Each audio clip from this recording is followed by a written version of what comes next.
महाकुंभ करोड़ों श्रद्धालुओं की आस्था का प्रतीक है। महाकुंभ सिर्फ एक मेला नहीं बल्कि यह आस्था, परंपरा और हिंदू संस्कृति का संगम है।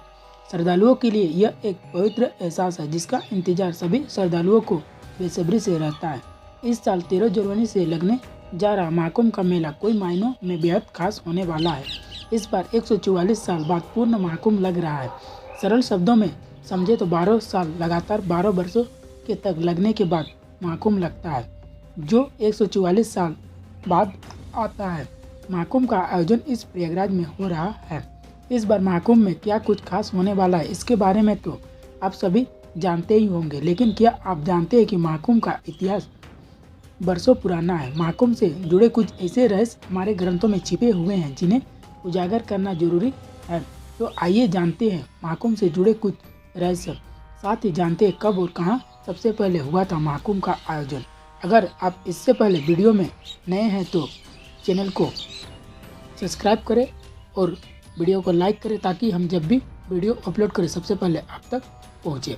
कुछ ग्रंथों में उल्लेख है कि सतयुग से ही इस मेले का आयोजन किया जा रहा है। हालांकि किसी भी पुराण में विस्तार से इसके बारे में नहीं बताया गया है कि कब और कहां हुआ, यह स्पष्ट है। कुछ ग्रंथों में बताया गया है कि कुंभ मेला का आयोजन 850 साल से भी ज़्यादा पुराना है। आदि शंकराचार्य द्वारा महाकुंभ की शुरुआत की गई थी। कुछ कथाओं में बताया गया है कि कुंभ का आयोजन समुद्र मंथन के बाद से ही किया जा रहा है, जबकि कुछ विद्वानों का कहना है कि गुप्त काल के दौरान से ही इसकी शुरुआत हुई थी, लेकिन सम्राट हर्षवर्धन से इसके प्रमाण देखने को मिलते हैं। इसी के बाद शंकराचार्य और उनके शिष्य द्वारा सन्यासी अखाड़ों के लिए संगम तट पर शाही स्नान की व्यवस्था की गई थी। हालांकि कुछ ऐतिहासिक साक्ष्य यह भी मिलते हैं जिनसे सिद्ध होता है कि कुंभ का आयोजन राजा हर्षवर्धन के राज काल में आरंभ हुआ था। प्रसिद्ध चीनी यात्री हनसांग जब अपनी भारत यात्रा के बाद उन्होंने कुंभ मेले के आयोजन का उल्लेख किया था।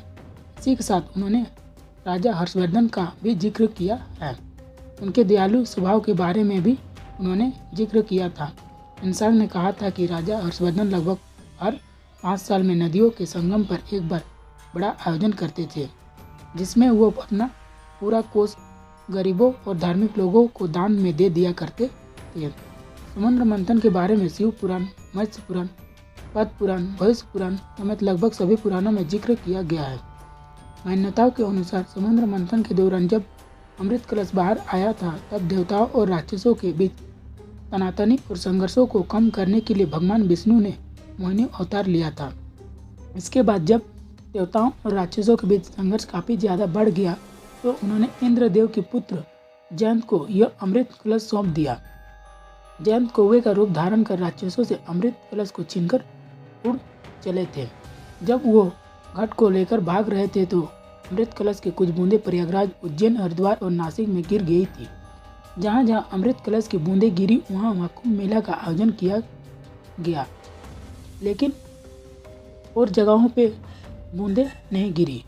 जब जयंत कौवे के रूप में अमृत कलश को लेकर जा रहे थे तो उनकी जीभ पर अमृत की बूंदें लग गई थी, जिस वजह से कौवे की आयु लंबी होती है। ऐसा कहा जाता है कि कौवे जब भी मरता है तो दुर्घटना में उसकी मृत्यु होती है। इसके अलावा अमृत की कुछ बूंदें दुर्वा घास पर भी गिरी थी, जिस वजह से दुर्वा को पवित्र माना जाता है और सर्वप्रथम पूजनीय देवता गणेश जी को अर्पित किया जाता है। प्रयागराज में लगने वाले महाकुंभ का महत्व अधिक माना गया है। दरअसल यहाँ 3 पवित्र नदियाँ गंगा, यमुना और सरस्वती का संगम है, जिस वजह से यह स्थान अन्य जगहों की तुलना में अधिक महत्वपूर्ण है।